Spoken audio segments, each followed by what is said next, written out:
Any other? No, in which case, thank you, Nicole, and we've duly noted that report. Item 7 is the Health and Safety Annual Report for 2024-2025. And you have got on your, you should have a new report on your papers. When we had the brief, I had the briefing with Sally on Tuesday, I was told that the this item 3.3, the Ridder injuries, there were 2 in the reported for 2024-25 in the papers. That's with the pack, but actually those occurred since March 25. So I suggested we take those out and show them as 25-26. Otherwise, we will report them again next year. And somebody looking at the papers without knowing the debate that we're going to have, they would actually double. I think it's a fair summation, isn't it, Spencer? Yes, thank you. Yes, correct, Chair. Do we need more clarification on those three mistakes on the report, or is everyone happy with that? All happy? Okay. Right. So, thank you, Chair. Happy to bring this report to committee tonight. Apart from the 3 minor mistakes in some of the tables, I still believe the report shows a clear and accurate sort of overview of the health and safety throughout the council and how we take it important through all levels of the council. It goes to show that the training that we do as well also, and the near miss reporting that we've now increased because we've done a lot of pushing on that and explaining to staff what a near miss is, has really made a big step forward. Really, that's basically it for my update, Chairman, but happy to take any questions. Thank you, Spencer. As you say, this is just for noting, but any questions? I've got Councillor Christine Whelan. Yeah, on the incidents, the incident type, it's whether I've got like 3 points to make, really. We're on page 22, 3.1, incident types. Okay. Whether any councillors are included in this on council business, that's the first sort of question on any accidents or anything like that. As regarding the physical assault, what sort of jobs were they? What were the people doing at that particular time to have the physical assault? I noticed there have been 2. And also, all other kinds of unspecified. Can we have some more information on that, please? Because that's quite woolly in its content. Thank you. Certainly. So, yes, councillor accidents would be captured in the detail. Hence, that was the bit of the confusion with the Riddle reporting for next year, in this year, and the 2 physical assaults were in reception and mainly at housing staff. And obviously I can't go into too much detail with the actual incidents, but so it's just very broad. And the other kinds of accidents are, for example, one was a stabbing with a rose bush, one was an accident with a saw, and I believe that one was, I think it was dust in an eye from machinery. Can I just follow up on that, please, Chair? So regarding the physical assault, was further action taken on that? Was that reported to the police? Were the police involved? And what was the consequences of that? Yeah, we have a full process when an incident like that happens, where we look at the whole situation from start to finish and involve all the departments that report to the police and that sort of thing. So the whole system's gone through and we look at processes and procedures all the way through. Thank you. Thank you, Chair. Just following up again on the physical assault. Have you made any changes in the reception area to try and reduce the risk of recurrence? We haven't changed any of the processes. What's in place has worked. I mean, I just like to say physical. This is why this one was actually the double counting in the original 6, because no one was actually hurt, but it was more than a near miss. So that's where the discrepancy comes from on the actual counting. So I'd like to be sure the physical, where you then think is actually grabbed hold of or attacked, that didn't actually occur, although it could have done if we hadn't got that process and that in place. Does that make sense? Okay, Councillor Colbert. Yeah, thank you. I just wondered, the injury by animal, is this dogs? There's one dog and several bees. Sorry? Bees. Yeah. Bees? Oh, okay. Seriously, what, a swarm? Yeah, it's our arborist up a tree, was doing his work, and there was a nest up there. Oh, okay, thank you very much. That's not something I would have expected. Thank you. I'm sure he didn't expect them either. Okay, Councillor Goldsack. Thank you. Spencer, just a little bit further qualification, because my brain's racing here. Did someone attempt to stab somebody with a rose bush, or did somebody accidentally hit themselves on a rose bush? I've just got visions of a daft sword fight somewhere. No, they stabbed themselves with the rose bush. Well, Right, okay, thank you.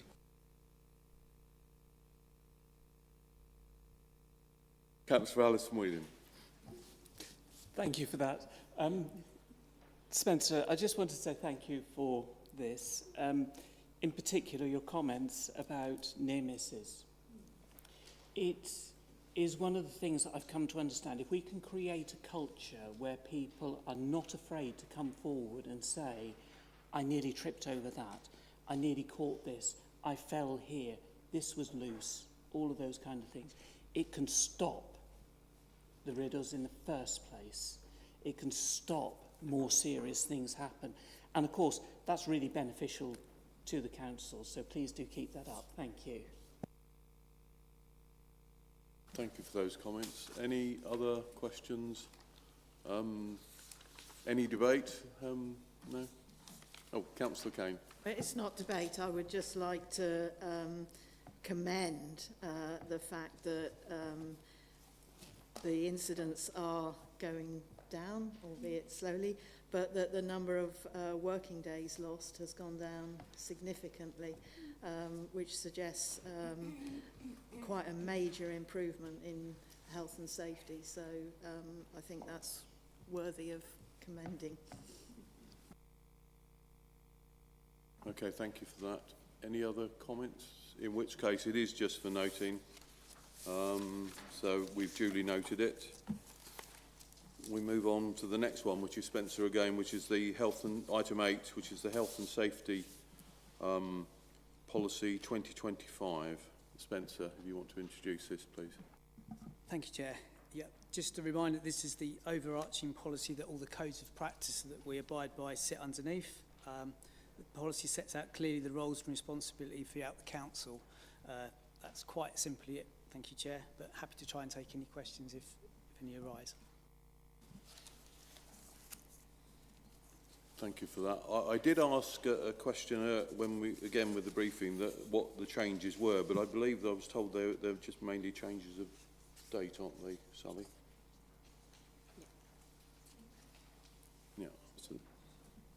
So any questions? Councillor Kane. Yeah, I've got a question about the health and safety working group. Are there any directors on that group? Yes, there are. There is.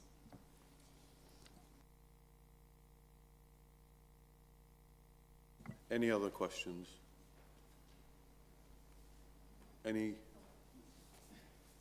Councillor Alison Whelan. Thank you. Just one question,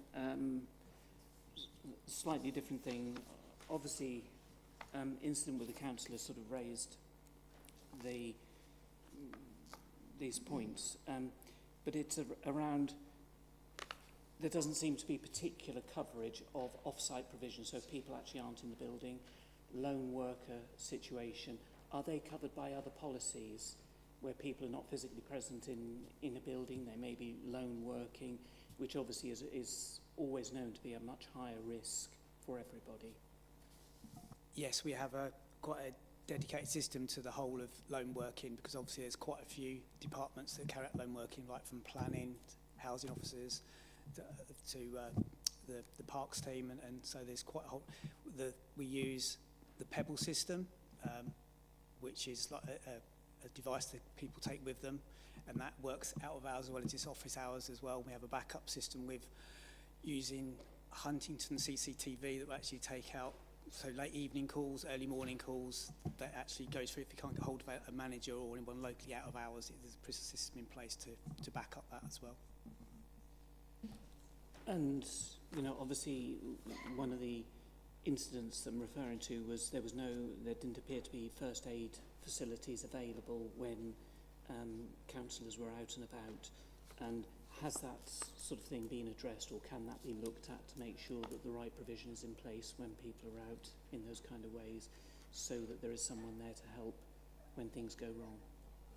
I'm pretty convinced that has been looked at already, but I will check to make sure that it has been followed through. Thank you for that. Any other comments? In which case we are asked to approve this, so I'm happy to approve this from the chair. Do I have a seconder? Happy to second, Chair. Okay, so I'll go to the vote. All those in favour of approving? Thank you, that's unanimous. Thank you, members.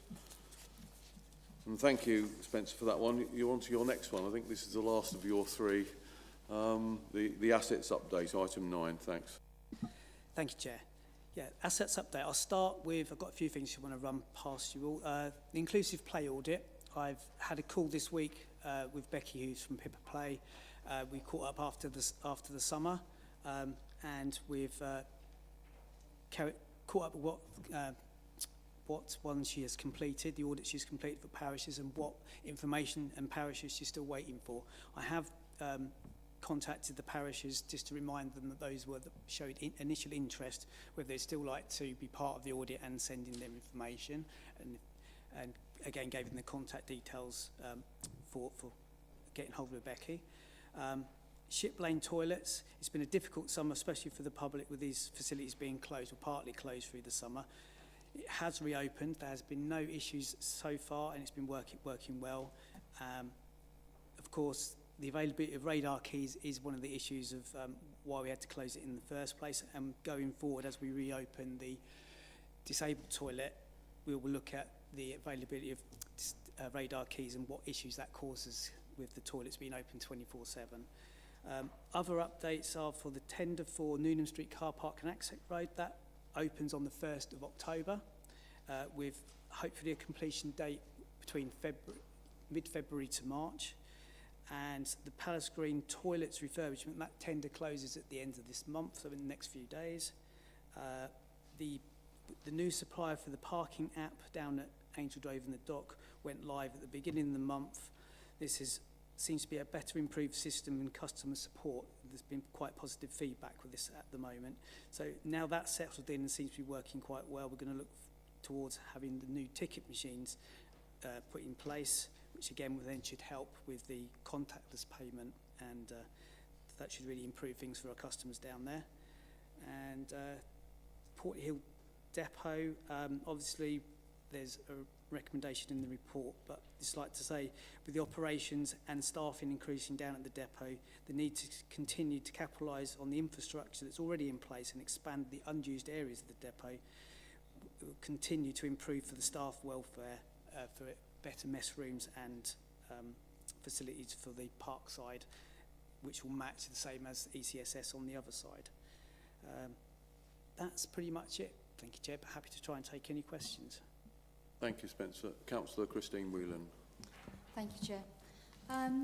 The dock ticket machine replacement, the app works.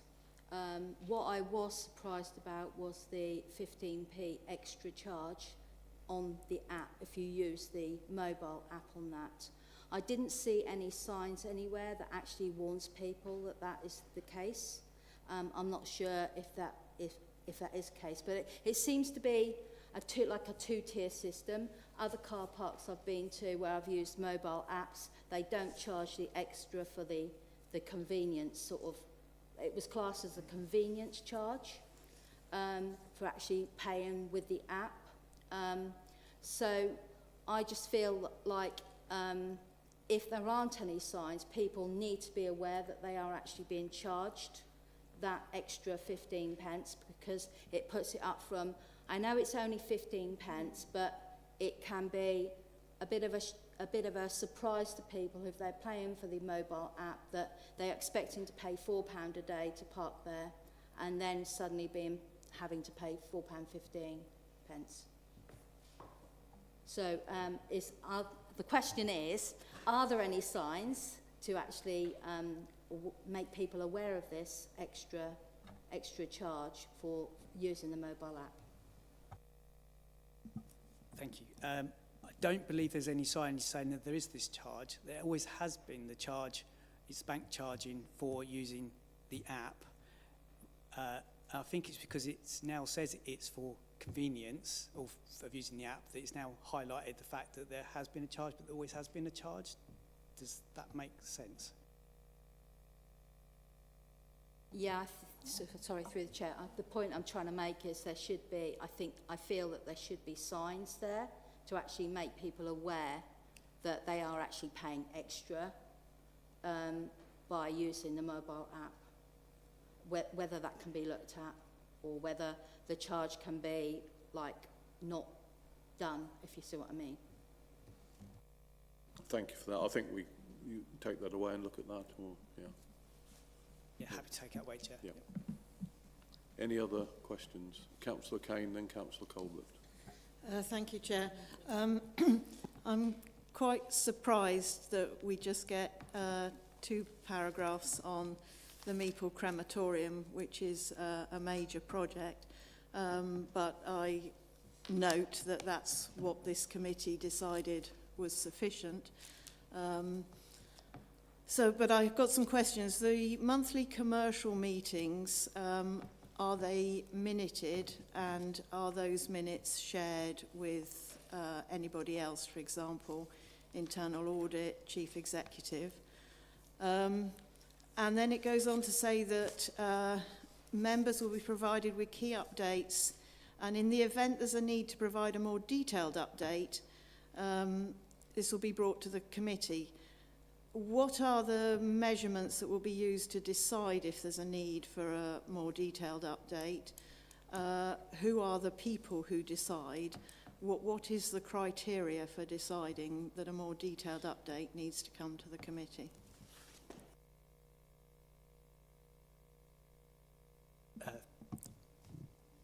I can't really answer that, but I think it's such early days at the moment as well, so I think we need to probably look at what needs to come back and when, and take that back, bring that back to committee, Chair. Yeah, if I can come in there. I think, as I understand it, it's operating two projects going on time at the moment, so I think we can come back with some criteria as to what those words mean for the next committee meeting. So that we've then got the committee is then aware of what triggers there are that would generate a report or more than that.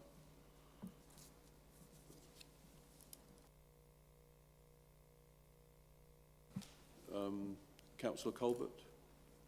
Yeah, thank you. I think mine's just a typo, thank you. The first line of public conveniences, it says it's complete. Presumably there should just be 5,000 in that column next to it, should there? Sorry, page 41.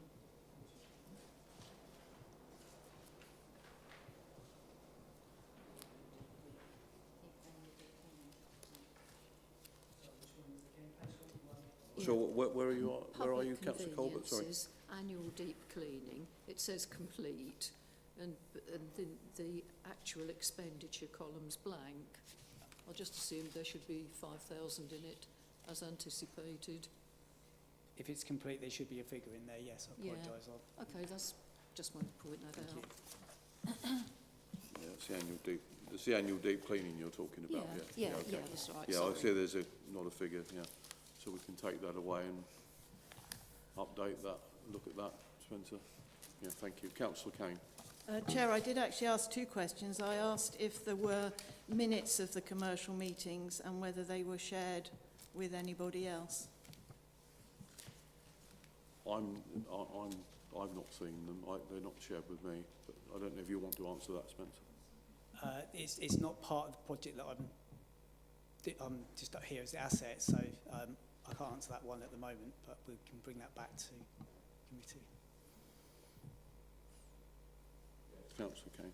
Chair, can I suggest it would be useful to have the Director of Operations here so that questions about this major project can be answered at the meeting? Okay, we'll certainly take that away. And,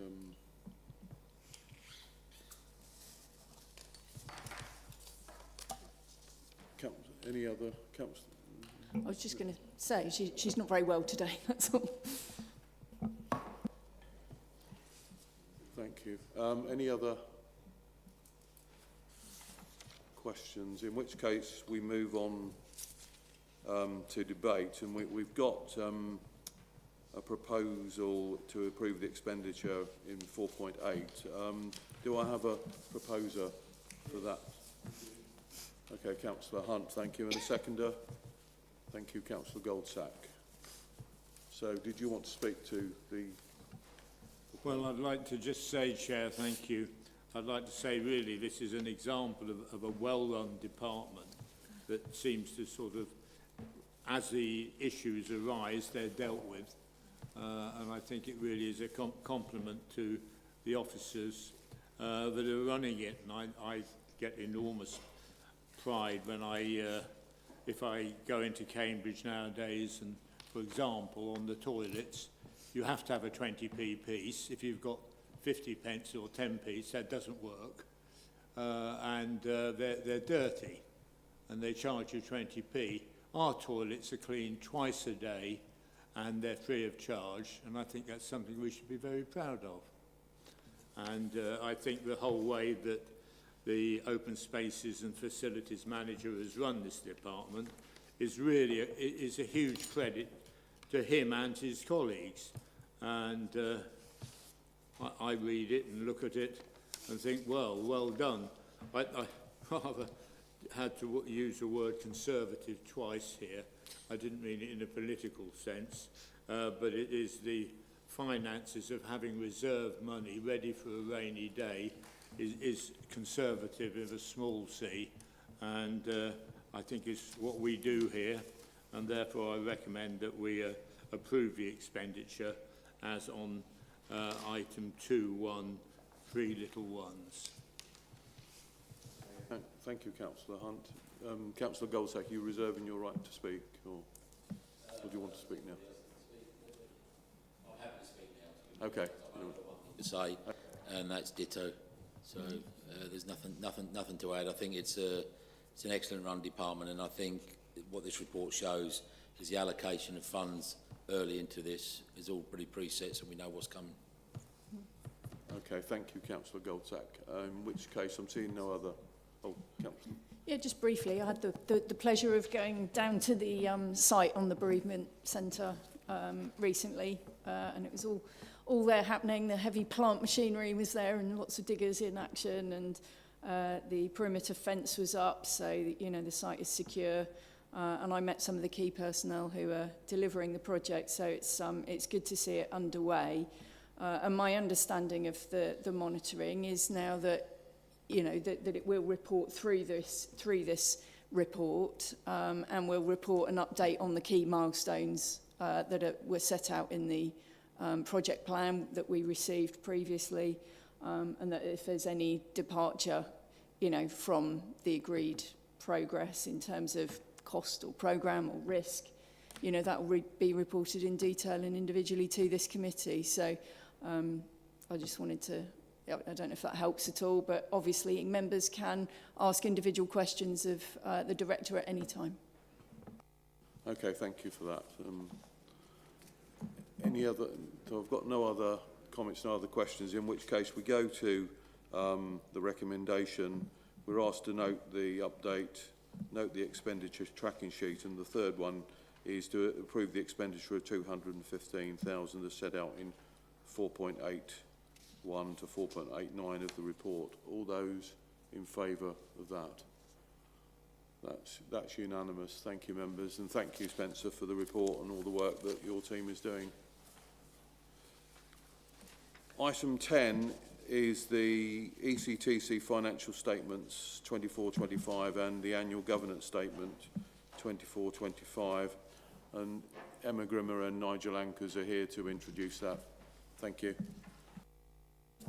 Thank you, Chair. Good evening, members. I'll talk through the Director's report and financial statements.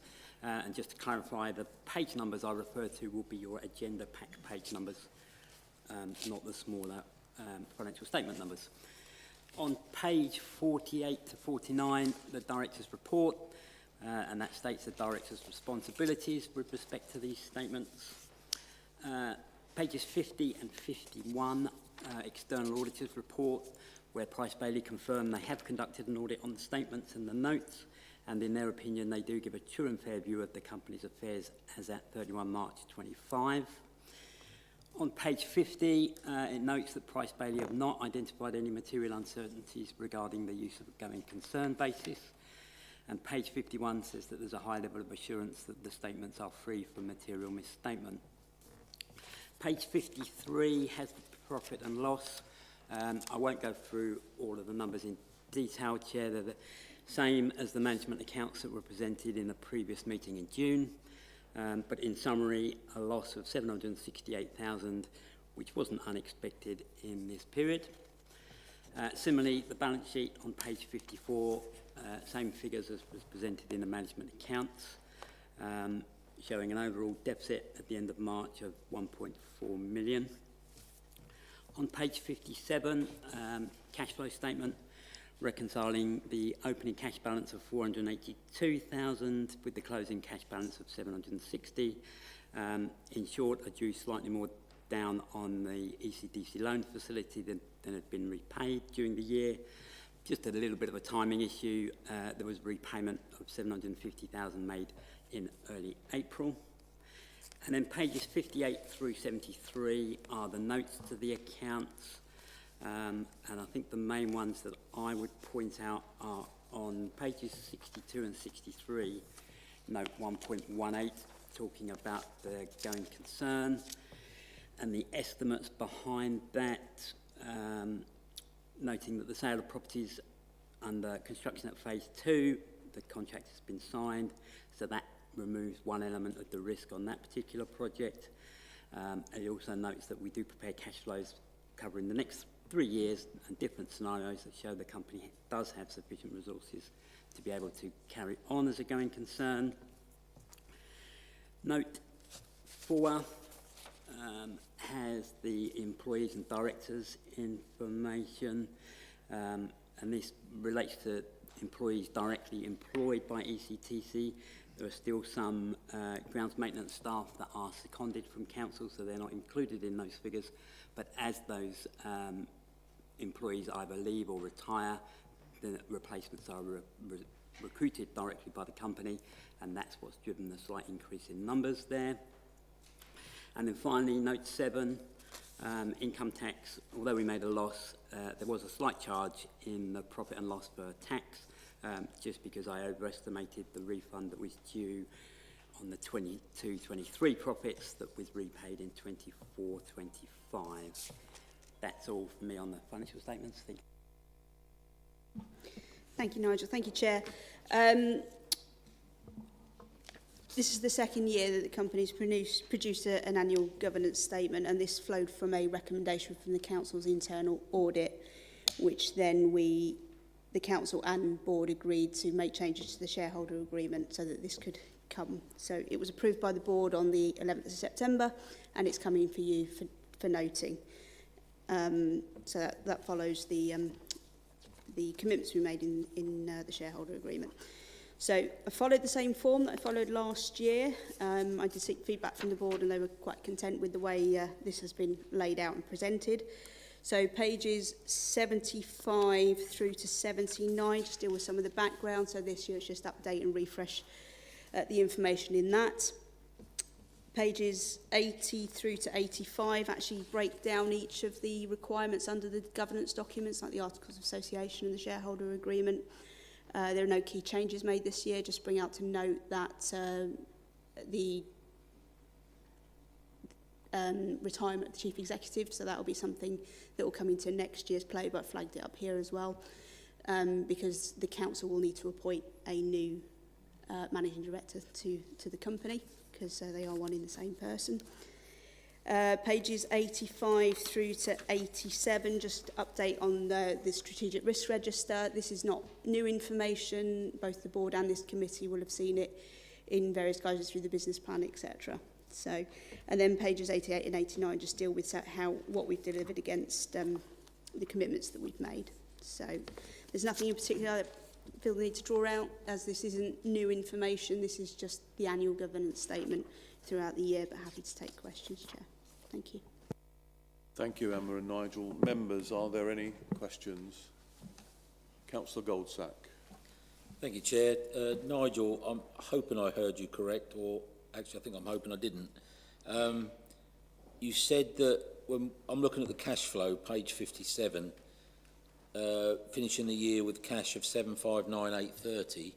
Did I hear you say that's slightly changed because you made a 750k payment against loans in April?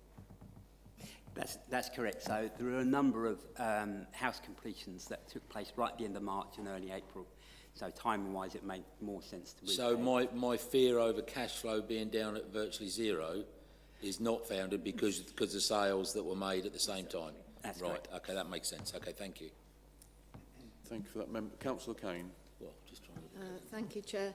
I've got a few questions. Do you want me to ask them all at once or wait for the answer and then... See how we go, yeah.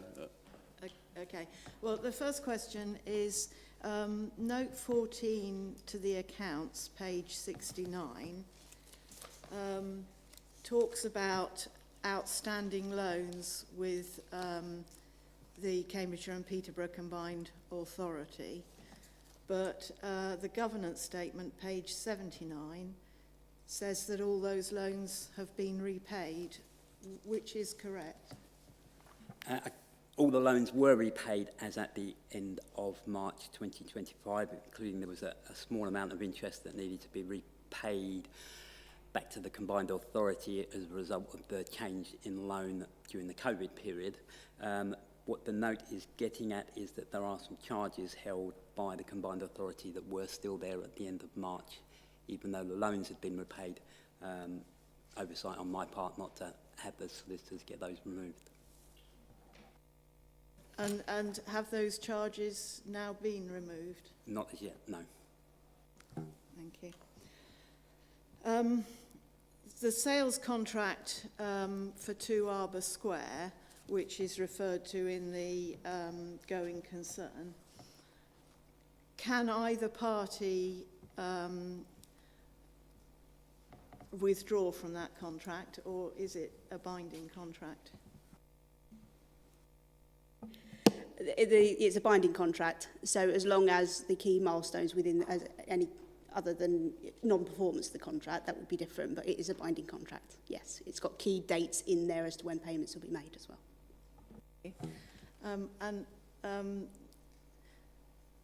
You've got quite a high inventory, and you've made some sales this year.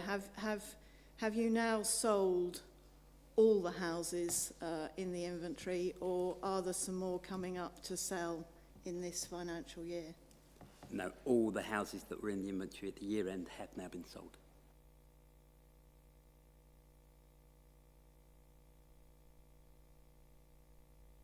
Okay, thank you for that, Councillor Kane. Members, any other questions? In which case, this is just for noting, so thank you. We've duly noted the accounts and the annual governance statement.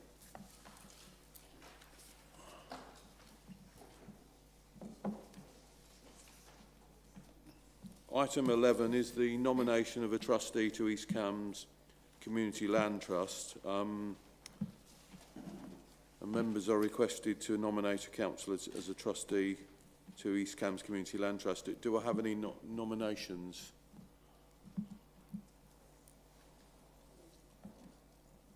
Councillor Goldsack. Very happy to nominate Councillor Bailey, who has done an absolutely fine job, outstanding job for us up to date. So I nominate Councillor Bailey. Okay, do we have a seconder to that?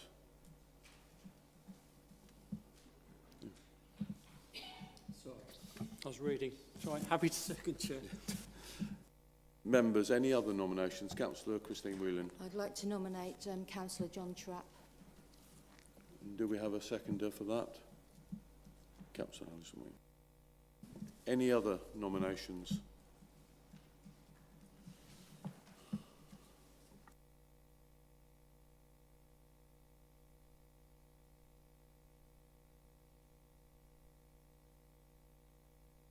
Happy to do it from the... Sorry, Councillor Kane, you want... Before we move to a vote on this, could I ask Councillor Bailey a question? Okay, yeah. I understand that you're a joint director of a company that lets and operates real estate. Do you feel there's any kind of conflict between that and being on the CLT? Through the chair, if I may. Absolutely not. I think my experience is helpful to the CLT, and hope that my experience and background is helpful to the CLT. I have a small number of private properties which are privately let. It doesn't impinge on the activities of the CLT charity in any way. Okay, thank you. In which case we move to the vote, so I'll do it in alphabetical order.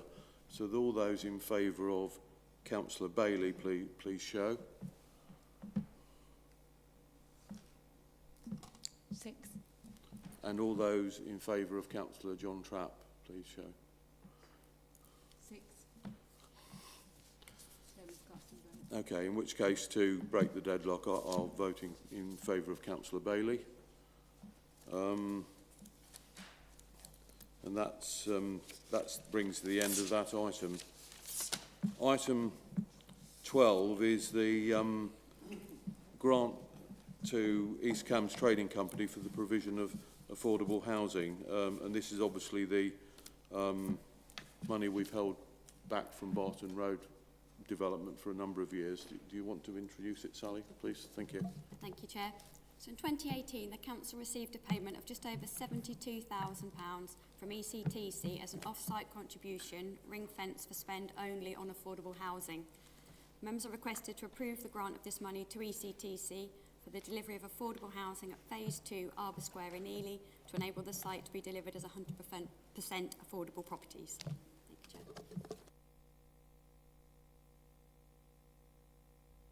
Members, do I have a proposer for...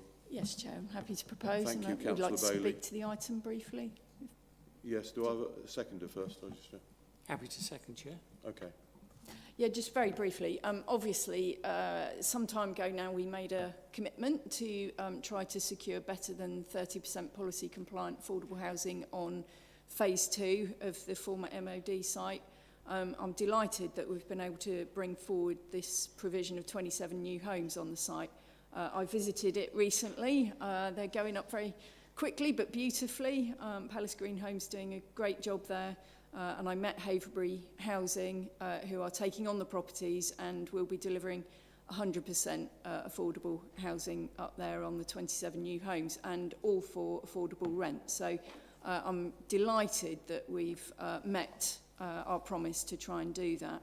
And I just want to acknowledge an most enormous, she is still enormous thank you to Emma Grimmer and the team, because there has been a huge amount of work behind the scenes to get to this agreement with Haverbury Housing, and it's you know, a massive success to get to the commitment of 100% affordable housing.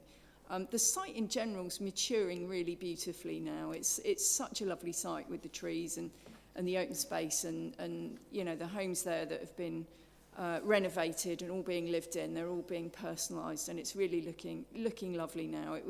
It felt like a very large thing that we did as a small authority a few years ago now, but you know, it's all gone more or less according to plan with COVID in the middle, and I'm delighted that those homes are in use and we're now able to offer some new homes. So it's really good to see this particular affordable housing contribution that came out of Barton Road supporting delivery of more affordable housing in Ely.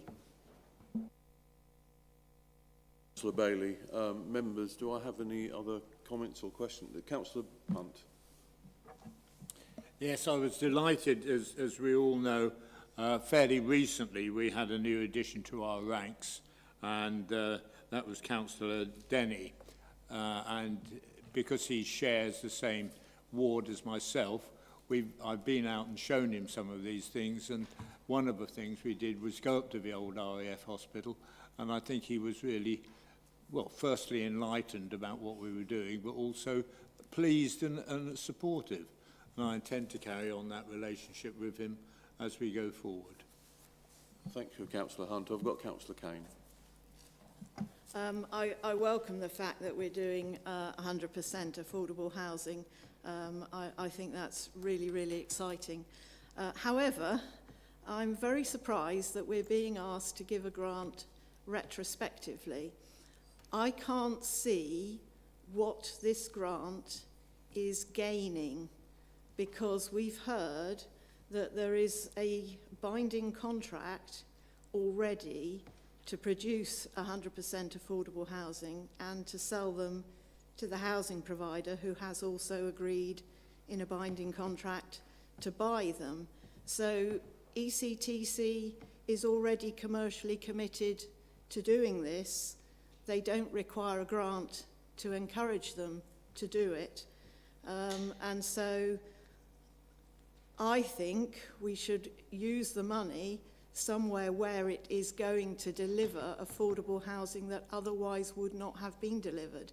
In this case, the affordable housing is going to be delivered, grant or no grant, because there's a binding contract. So I see no purpose in giving this grant for this purpose. Okay, thank you, Councillor Kane. Councillor Trapp, you want to come in? Notwithstanding what has just been said, the contribution was 72,000, whatever it is, 142, in September 2018. Since then, it's been sort of hidden away in our assets and gaining interest. Should not the sum of 72,000 be actually increased by how much interest it has earned? Because what 72,000 in 2018 is very different to 72,000 in 2025. So I think in all these things we should be looking at updating them with the increase in interest over that period. Thank you. Thank you, Councillor Trapp. Any other comments on this? Did you want to comment on any of those? No. Sorry. Councillor. If there's no other comments, I'll just come back as a proposer, if I may. Did you want to come? Just as a second, John. Could I just ask that we have a recorded vote on this? Yes, of course. Yeah. Yeah, obviously I'm happy to support this. I'll take on board the comments that are there. My understanding of this obviously is that as part of the original agreement, the 72,000 was set by. I haven't seen the binding contract, but that 72,000 may well form part of it. My view is it's great finally to see the affordable housing coming forward. A long time coming, but great to actually see it now. And I'm looking forward to seeing many more of these schemes come forward out of, you know, further funds that we can supply through SIL. Okay, Councillor Kane. Sorry, Chair, I don't know whether this is a point of order or what, but that would be really worrying if this grant had been put in a binding contract by a third party before this grant has been approved by the council. Could we check whether or not that is the case?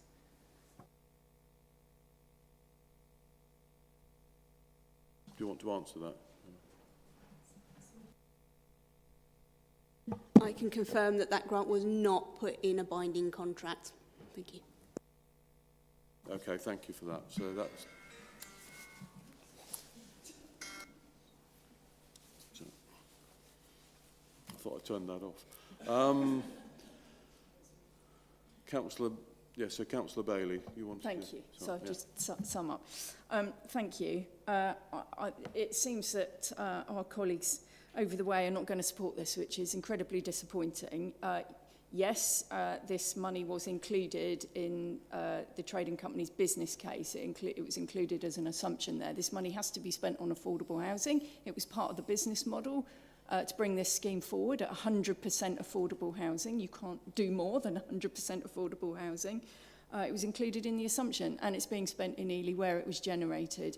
And I believe I'm right in saying that Section 106, in answer to Councillor Trapp's concerns, Section 106 money sitting in accounts, you know, providers of Section 106 funds are not required to add interest to what they eventually pay to deliver a scheme or a commitment. The trading company's commitment was to provide £72,140, which it did. The council, of course, has benefited from any interest incurred during that time. And to a large extent, this is absolutely semantics. The council is the 100% shareholder of the trading company. So I don't think we need any more discussion. I think it's good to get this money spent on what it was absolutely required for. I remember members opposite being very frustrated that the money hadn't yet been used. Here is the money being used to deliver affordable housing for social rent, and I would have really expected all members to have supported that outcome. Okay, thank you, Councillor Bailey. So we go to the vote. We've had a request for a recorded vote. So if you can, what we're voting, the recommendation we're voting on is item 2.1 is members are requested to approve a grant to East Cambs Trading Company of £72,142.61 as a contribution towards a housing development scheme delivering 100% affordable housing at Phase 2, Arbour Square, Ely. So if you can say you're for or against or abstain when your name is given out. Thank you. Thank you, Chair. Councillor Bailey. For. Councillor Bovingdon. For. Councillor Kane. Against. Councillor Colbert. Against. Councillor Denny. Against. Councillor Goldsack. For. Councillor Hunt. For. Councillor Miller. For. Councillor Sharp. For. Councillor Trapp. Against. Councillor Alison Whelan. Against. Councillor Christine Whelan. Against. That's 6 for and 6 against. Thank you, Jane. I will, to break the deadlock, I will vote in favour of item 2.1, so it's carried. Thank you. Item 13 is the medium-term financial strategy update. So if it's got on this paper and the next, just for members, in case they thought it was a typo. Ian Smith is the author. Ian did actually draft these papers, did the initial draft, which is why his name's there before he retired. So, but I will hand over to Jude, who I'm sure name will be as author next time we look at these. So Jude, if I can hand over to you. Thank you, Chair. Council's budget position remains balanced for 26-27. However, significant savings will be required in future years. The update reflects the impacts of the fair funding review based on the information available to us. Unfortunately, East Cambs is amongst the other 41 council adversely affected. The detail of the impacts are set out in this report on page 102. Thank you, Chair. Thank you, Jude. Members, any questions? This paper is just for noting. So. just have a comment, if I Councillor may? Daly, No yes, of questions, course, but a yeah. comment. Yeah. I do want to say some stuff about this because, I think it's a pretty horrifying position we find ourselves in here. We are one of, I've been joining District Council network meetings on this subject. And there was one particular council who was expecting loss of revenue funding of nearly 30%, 30%. It's absolutely shocking. And as a district council with high business growth in our recent history, which is exactly what the government, ironically, wants us to deliver, we're being punished, essentially. We're one of the most highly impacted councils from the government in this so-called fair funding review. And the government is absolutely punishing. It feels like punishment to councils like ours for being a well-managed, financially responsible, efficient council and for delivering that business growth that the government says it wants to see. We've been trying to achieve. And I'm grateful to the District Councils network for challenging this because they've been taking it head on. I suspect it won't make the slightest bit of difference, and we don't know the detail of this until, 28th of November in theory, but probably 24th of December in reality, because that's when it usually arrives. And I just want to say that since 2015, there's 15 councils across England that have hiked council tax by the legal maximum every single year. Vast majority are unitary authorities, interestingly. Every one of them has been Labour run, and 13 have been Labour controlled throughout all of that time. And Birmingham's one of those examples, very large authority, effectively went bankrupt in 2023. It issued a Section 114 notice. It's been failing to collect the rubbish. Frontline services decimated. And they've been raising council tax by 10% in 2024 and 7.5% in 2025. The government expects us as a council to raise council tax by the maximum. We're already in a very high rate council tax area because, Cambridgeshire County Council has been underfunded for years and has been whacking up its council tax by the maximum it can. And there are other Labour councils that have followed suit and other local councils in Cambridgeshire. And here in East Cambs, we've absolutely bucked that trend. We've frozen our council tax every single year for 12 years since 2013. We haven't been cutting services. We've kept our finances clean and stable. We haven't got external borrowing, so we're not spending vast percentages of our revenue income on servicing debt interest. And this so-called fair funding review is just siphoning money away from councils like ours that have been running responsibly and simply just grabbing money out of what should be ours and redistributing it to councils that have taxed and borrowed and overspent and in some cases completely collapsed and behaved totally irresponsibly. I'm hugely grateful to our outgoing 151 officer, Ian, for his very careful stewardship of our finances, and he's been preparing for this eventuality through our MTFS, and I know that he's passed on all his knowledge and information to our new 151 officer, Jude. And our corporate plan states that we will only raise council tax as a last resort, and I can confirm that we will indeed only raise council tax as a last resort, despite the efforts of the government, and despite the very good stewardship of this council and our management team and all those who contribute to putting money back into, our budget coffers with that big underspend that has just been reported. But we will do all we can to continue to freeze council tax despite what the government's doing to us. And I'm sorry it's a bit of a rant, but I think it's very important to point out what's going on. Okay, thank you for that. Councillor Trapp, you wanted to come in?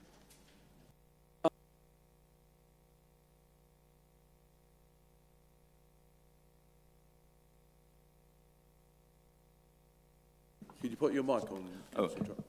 Sorry, it's to do with internal drainage board levies. In this paper, it's 800,000 odd, whereas in the next paper, we know that it will come down to 638,000. Should we not update this figure, knowing that what we know now about the drainage board levies? That was a guess estimate in the first instance, I think. This is based on the information we have had so far. So We're still waiting on this further information, how much it's going to be. So when we have the final budget, so we should be able to bring that down. Thank you.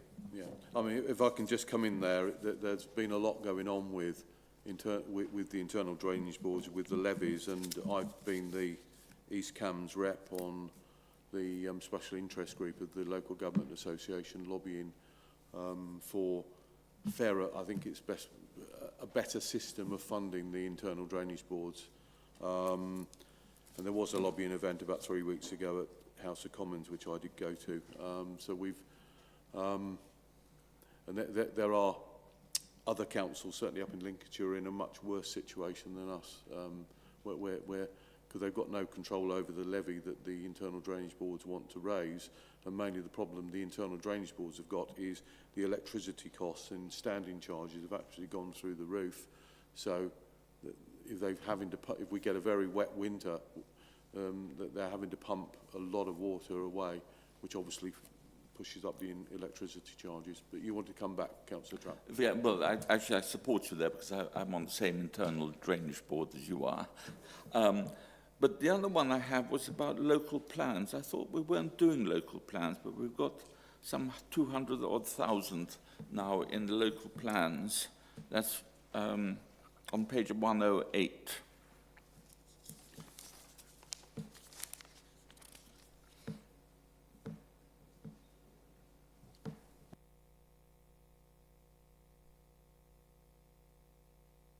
That's just a historic name, I believe. It's now called strategic planning. So we still have a strategic planning element, and one of their roles is to do the local plans. So they sort of respond to consultations. They're the team that help with the neighbourhood plans with parishes. So I think that's just a historic name.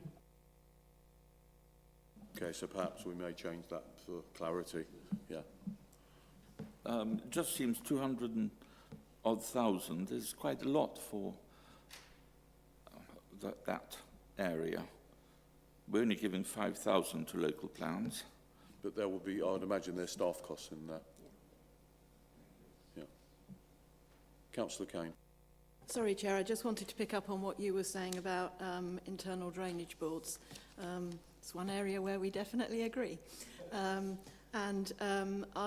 do wonder if this council should be considering how we raise the profile of internal drainage boards. It's quite disappointing. It can be difficult to find volunteers to fill the roles.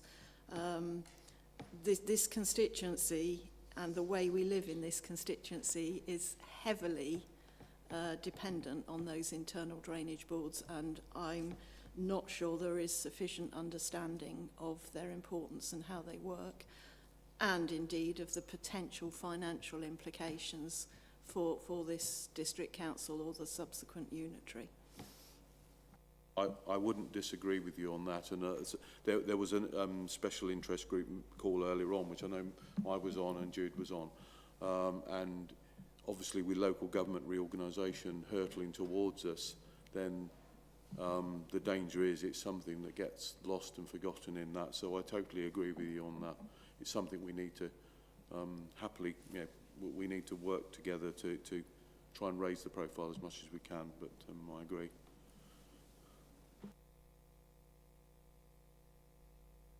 So, members, any other, I'm not seeing any other comments. This is just for noting, so we'll move on to the finance report, item 14, and I'll ask you to introduce the paper, although before then we've got a proposal on item 2.2.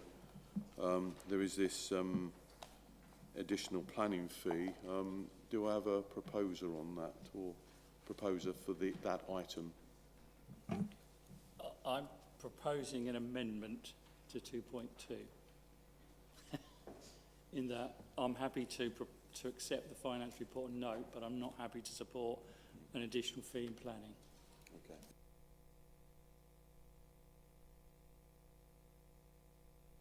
Do you want to introduce the paper, Jude? Thank you, and then we'll deal with the other one. Thank you, Chair. At the end of the first quarter, Council is forecasting an underspend of 331,000. This is made of a number of areas which is detailed in this report. And on the capital side, Excuse me, Chair. Sorry to interrupt. Could I ask you to bring the microphone forward because I can't hear you? Thank you.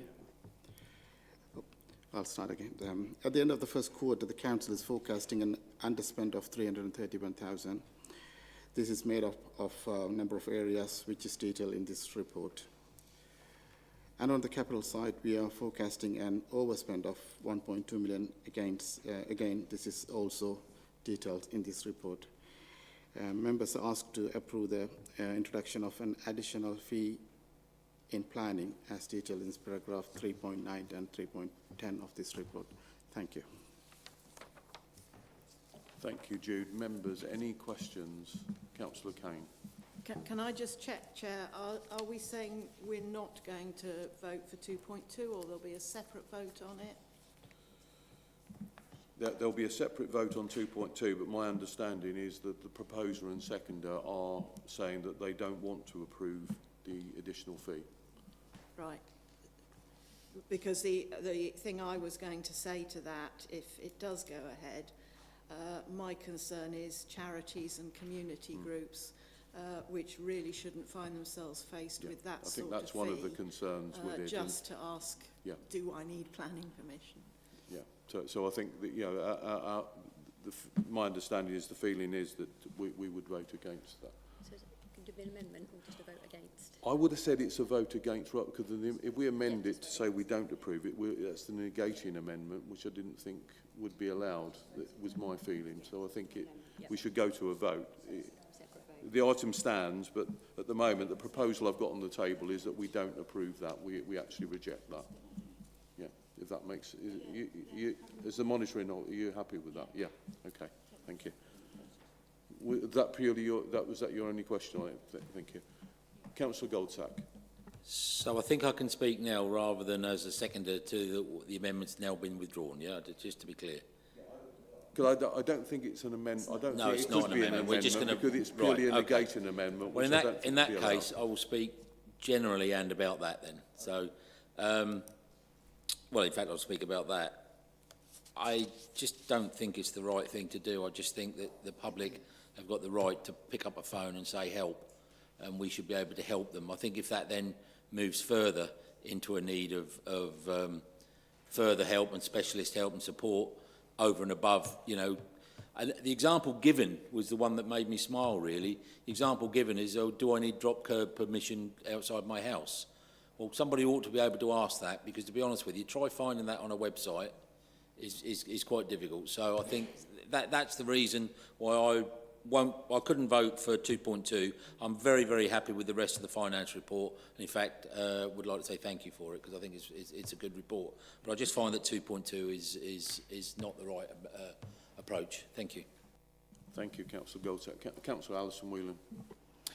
Thank you. I'd like to echo really what's generally being said about 2.2. I think that one of the things that I'm finding more and more, particularly with some of the work I'm doing at County, is we are seeing people who need that little bit of additional help, that little bit of hand-holding. It's not that they're not competent with computers, it's not that they're not competent in doing a lot of things, but what they're finding is that just they come across hurdles and they just need to get an answer, and they need someone. A short little bit of hand-holding will make a huge amount of difference all the way along. It feels like this is a little bit taking away that hand-holding that they really need, so it would be good to support going against this recommendation.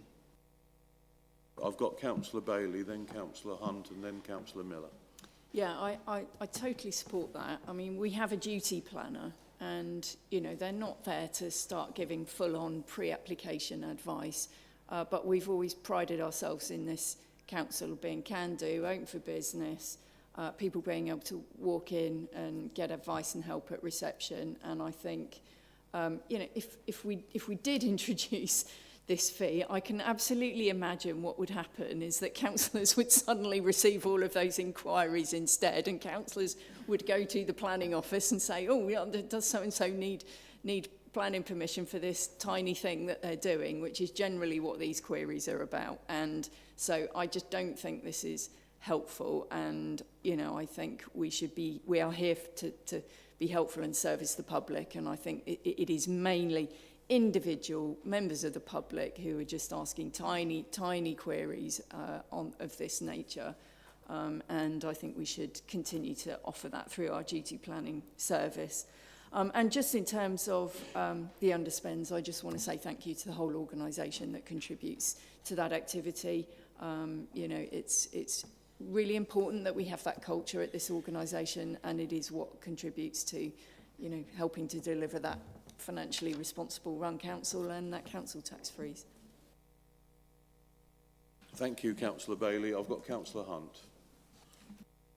Well, we seem to be very busy trying to tell government how we are sort of big enough to cope and small enough to care, and we're trying to retain all the facets of a district council, and a well-run district council at that. And this is just an absolute example where we can work across this chamber, we can make changes which affect people, the individuals, and also, as has been mentioned, the charities and people like that who need help. And I think it really just is another example of why people like, or councils like us, should continue, and we shouldn't lose this everything to great big monolithic loss spending councils which we're likely to get. So I totally support the change that's been suggested. Thanks to Councillor Hunt. I've got Councillor Miller and then Councillor Trapp. Thank you, Chair. I just want to add to a few of the comments that have already been made. I think Councillor Whelan is dead right. These people want certainty. They want reassurance that they're not about to break planning law. And in a matter so complex as that, you can understand why. And I just want to add further that it's not clear to me what justifies this new fee, particularly when pre-app advice service was more than tripled from £48 to £157 mid last year. And it also seems that aside from charities and small householders, you're not going to get these sorts of questions from major developments. So we want to keep things as easy for our residents as possible, and only likely to come up when certain corner cases apply, or if there's some grey area around what would otherwise be permitted developments. And if it's the case per 3.9 that the sorts of queries the measure is intended to target are generally as straightforward as whether the consent is required to drop a curb, then the answer should be straightforward and not nearly as much of an hour would be needed to be spent, in which case charging for a full hour's worth of non-pro rata advice or consideration seems disproportionate and likely inconsistent with the Local Government Act, where it limits charges for discretionary services to no more than the cost of recovery. So yes, I would, if we were going to vote on this matter, I would vote against. Thank you. Thank you, Councillor Miller. I've got Councillor Trapp. Thank you. I mean, I would support what Councillor Miller and other people have said. I'm just thinking about the procedural thing here of being able to actually split a motion that's been put forward into two different parts. And I think in the past, I think historically, we've always taken motions as a whole. Is this a new departure? What's happening here? I think certainly in my time in chair, there have been times when we've split a recommendation between two individual points, either because I've suggested it or members have requested it. So, yeah, it's not. I don't think it's new. I do recall times when it hasn't been done, and who can request it is the next question. I would suggest any member can request it, or the chair can say, I'm going to take these items, because there will be times when you will sense the room that you're not going to get unanimity on, say there's 4 points as there are on here, you're not going to get unanimity. So I was the chair, would then say, okay, we'll take them separately. Thank you very much. Any other comments on this? Councillor Colbert. Well, only that I seem to have developed a completely different understanding of this to anybody else. I thought that this was saying that, I'd taken this, that planning were trying to be helpful to people who wanted some documentary evidence that they'd performed something for which they didn't need formal planning application. They didn't need to go through a full process. And to issue them with some document to confirm that was going to cost 75 quid, which didn't seem like an unreasonable idea to me. But perhaps I've completely misunderstood this. I think there's two, my understanding of it, I think there's two different things there. There's one, the certificate of lawfulness, which they could go to a solicitor and get, but because that maybe cost them more difficult, they come to us to get that information.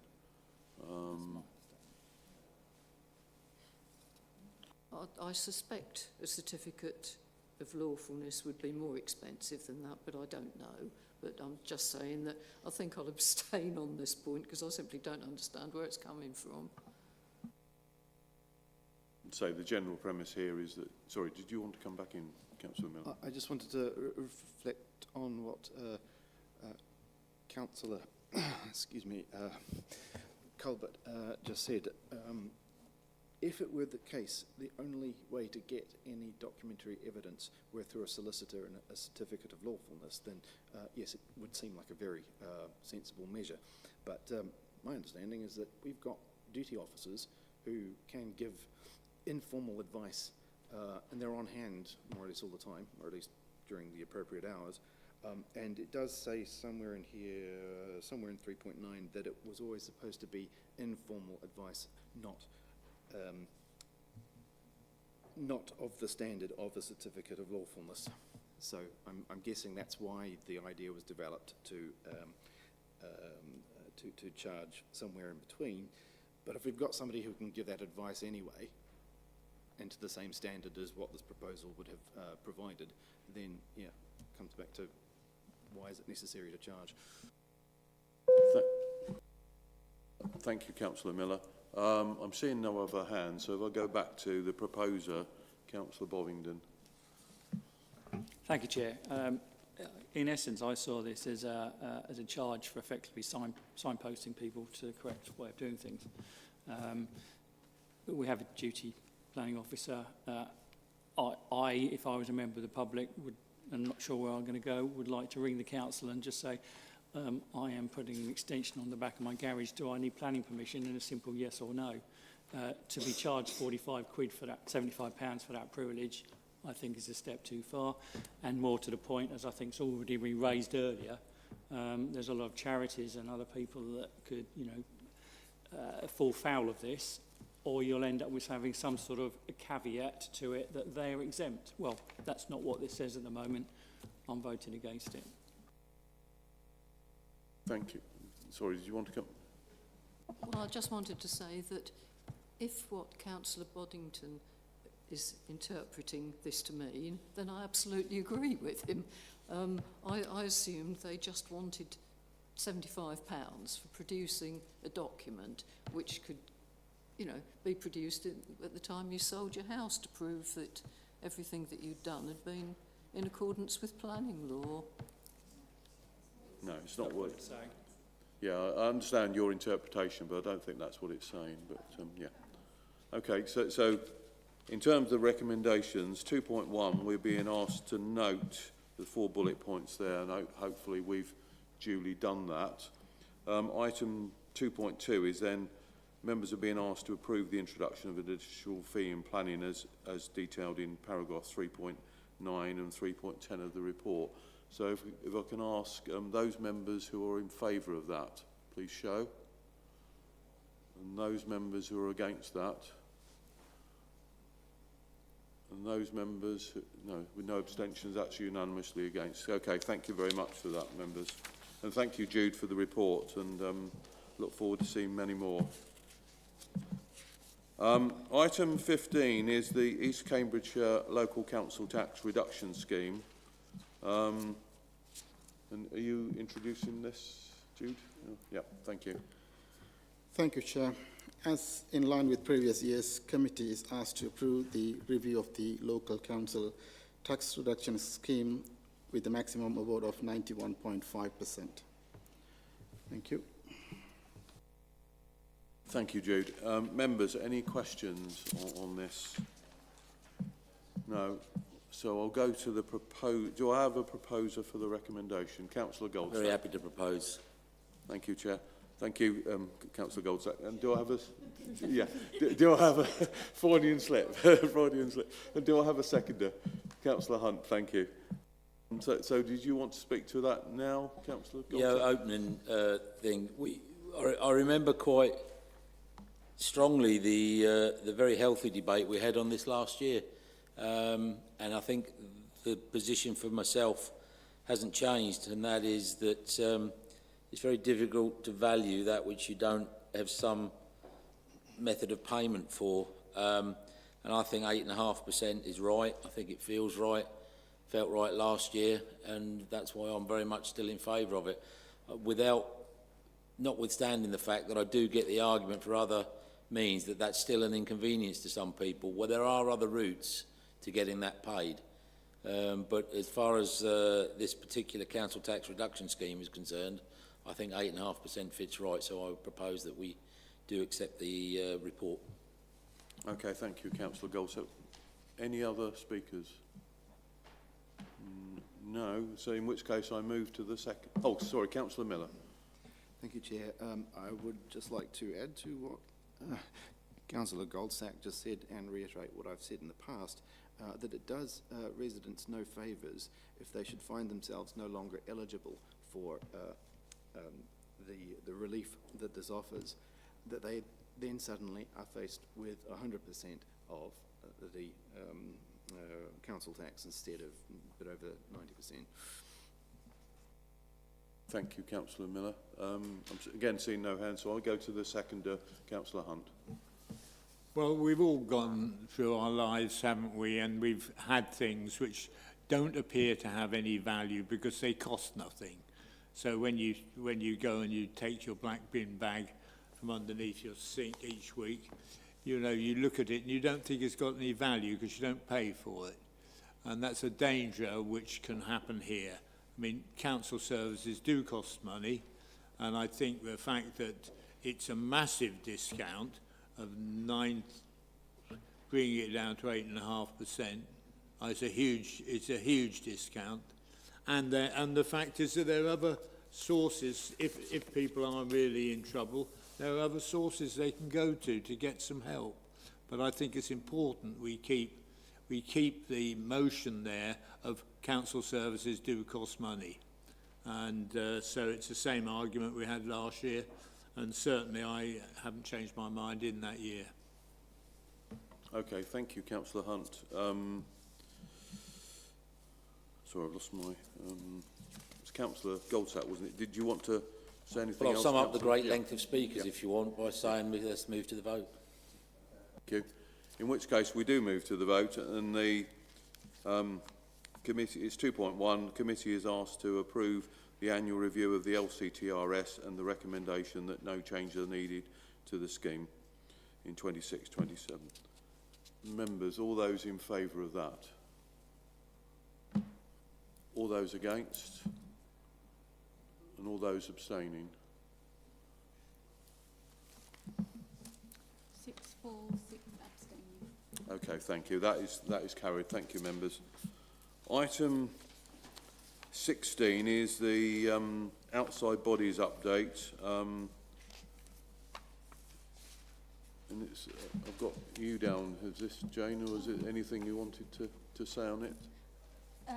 Only the fact that we've been contacted by Cambridge County Council. The working group has been resurrected. It was taken off of the outside bodies list. It was on there previously, but they hadn't met for 18 months, so it's just a case of reappointing and re-adding it to the list. Okay, thank you for that. So we've got a recommendation in 2.1 and 2.2. Do I have a proposer for that? Yes, Chair. Councillor I'd, Bailey, thank you very much. like to propose as per the recommendation. And do I have a seconder? Yes, Chair, happy to second. Thank you, Councillor Goldsack. Okay, there aren't, I wouldn't have thought there's any questions on this, but are there any comments in terms of a debate? Thank you, Councillor Alison Whelan. Thank you, Chair.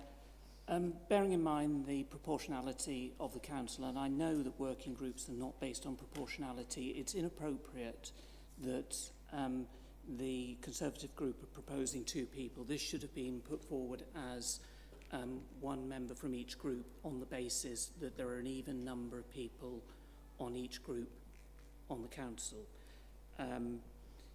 It's also the case that there are councillors who are directly, or whose wards are directly affected by this, and they are the ones really who should be on this group. So this seems appropriate. So I would like there to propose that this is amended such that Councillor Lee Denny is put in here in place of Councillor Alan Sharp.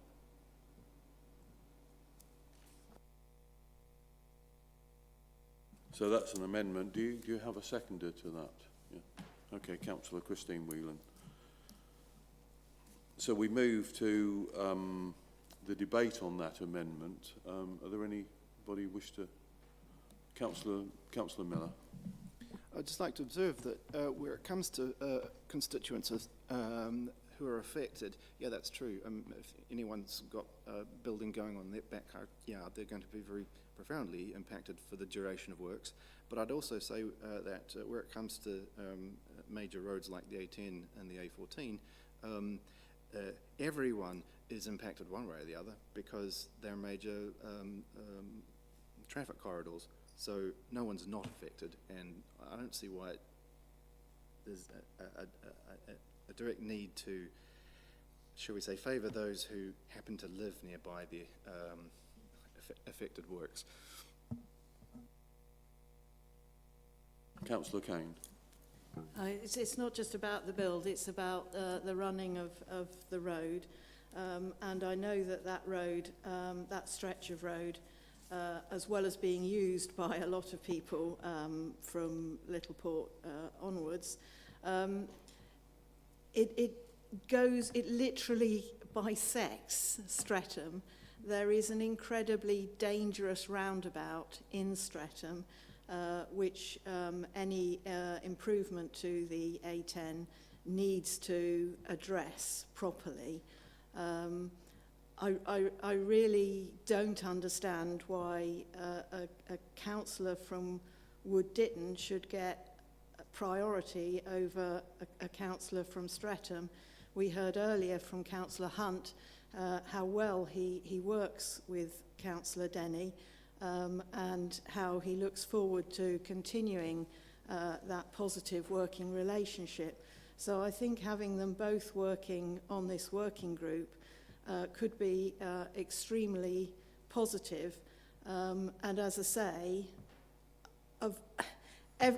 all of us are affected to some extent by the A10 and that stretch, but really Streatham is affected big time, and so I think it's more appropriate for Streatham councillors to be on it than a councillor from Wood Ditton. Thank you, Councillor Kane. I've got Councillor Bailey. Yeah, thank you.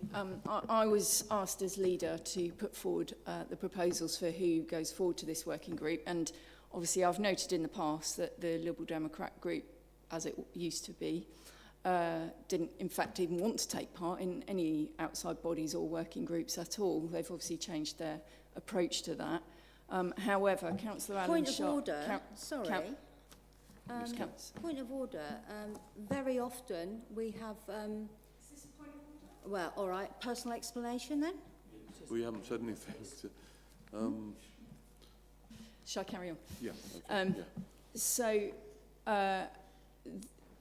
the combined authority has been the one that is responsible for working up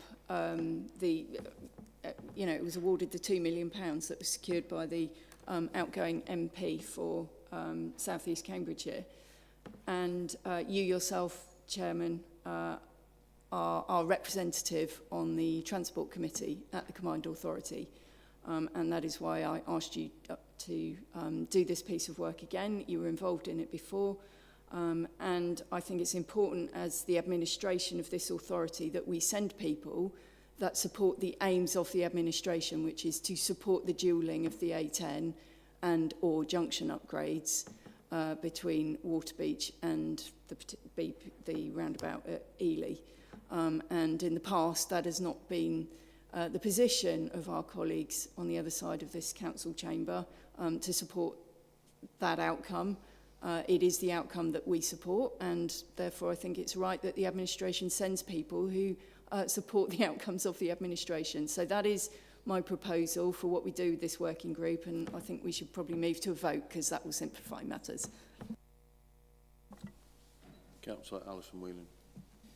Sorry, I hear some of this stuff and I do wonder where it actually comes from, because there are a lot of outside bodies that we've been prepared to work on. There's been a lot of bodies where we haven't been able to, where the administration have refused to allow us to. But as for the A10, as a frequent user, and probably more frequent than most people in this room, user of the A10, I have always been in favour of improving that road.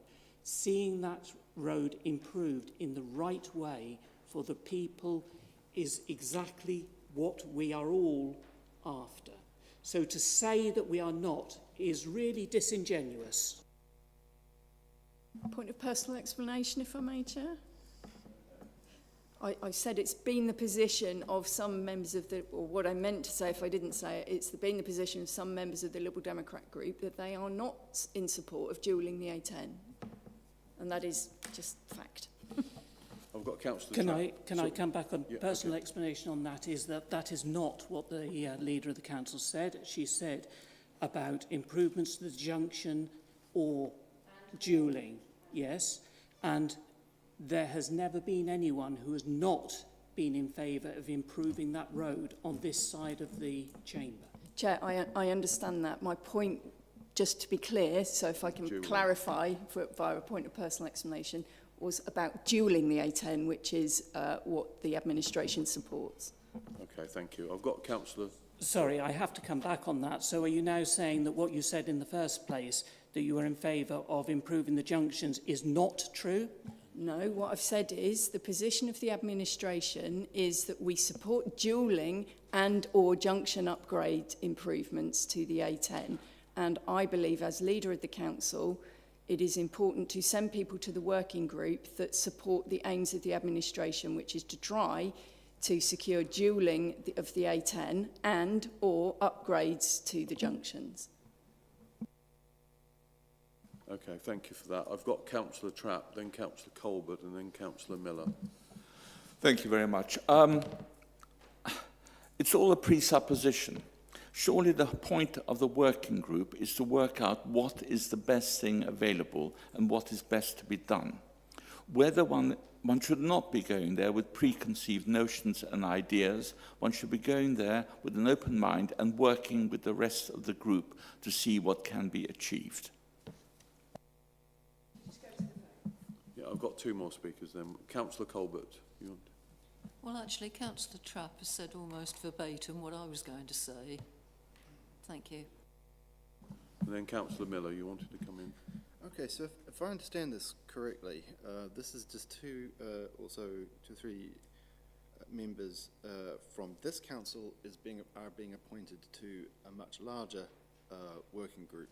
If everyone here agrees with the general what we would like to see happen with the A10 and junction improvements and so forth, why should it matter that much who is appointed? Either way, they'll present a more or less unified point of view to the other members of the working group. I'm seeing no other speakers. we go to the vote, we're voting on the amendment as it stands at the moment, which is, you've got a wording of that amendment that it's basically to take out myself and insert Councillor Denny.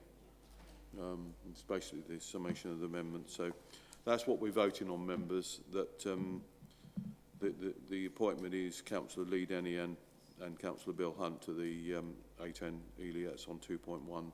So all those in favour of that amendment, please show. And all those against that? 6 for, 6 against. Okay, in which case I have the, to break the deadlock, I'll vote in against that amendment. So we now move to what is the substantive item. Do we have any addition? Obviously we've debated it a fair bit here. Do we have any? I don't want to stop debate, but do we have any other comments on? Please. I'm seeing none. So in which case we go to the vote. That those in favour of 2.1 as it stands in the paper and 2.2 in the paper, please show. And those against? 6 for, 6 against. So again, to break the deadlock, I'll vote in favour of those two recommendations. Thank you. So that's carried. Item 17 is the forward plan. And I'm aware of one change. The third item, the NERC Act, Section 40A Biodiversity Report, will now come to the January meeting, which will give, the report will be done to the end of December, so Richard Kay will be writing that report, can then do the whole report, so that will come to January. Are there any other changes you wish to identify? Any questions, any comments? Councillor Kane. Yes, I noted in the medium-term financial paper that the Section 151 officer was clear that we needed to be thinking about what savings would be made to balance the budget. I don't see any specific discussion of that on the forward agenda plan.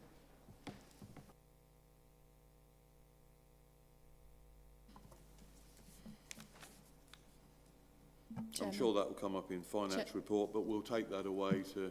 Yeah. Well, yeah. I don't see any reason to depart from our usual practice on this matter, which is that savings and income opportunities are identified by officers and put forward in the budget process as normal, as we've done every year for many years at this council. Councillor Kane. And the other thing, I really feel that at least at one of those meetings there ought to be a full update report on the Meeple crematorium project. It's a major, major project. Okay, that will be noted. I'm sure we'll discuss with officers. Thank you. Any other comments? No, in which case that concludes the public session of this meeting, and I'd like to thank those members of the press and public who've been watching online for their attendance, and hopefully they got some interest and enjoyment out of it, and enjoy the rest of your evening. Apologies, I've slightly jumped the gun there actually, because I needed to move to I need to vote, so we're still in public session. I need to move so all those, I'll propose it from the chair, but all those who are in favour of excluding the public because of the potential exempt information as per the Local Government Act 1972, all those in favour? That's unanimous. Thank you, members. So this does shut the public session, so thank you for